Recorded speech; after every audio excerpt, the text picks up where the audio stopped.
maksudnya boleh lebih daripada 5%. Maksudnya benar masih boleh tawarkan tanpa unsur co-payment, maknanya full coverage macam biasa, tetapi mesti ada ciri-ciri co-payment. Itu memberikan gambaran macam kita sebut tadi, bahawa barangkali dua benda akan berlaku.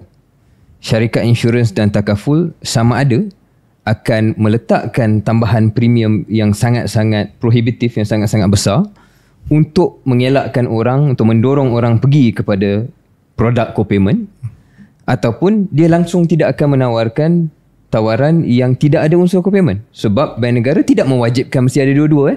Bank negara cakap, I'm not saying you cannot offer yang tak ada co-payment, tapi you must offer yang ada co-payment. Ya, So betul. saya nampak memang akan ke arah ke situ.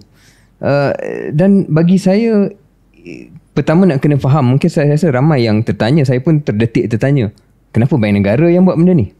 Kerana bank negara dalam sudut pandang dia, dia kawal selia industri insurans. Betul. Dan macam KJ katakan tadi, saya bacalah the net underwriting income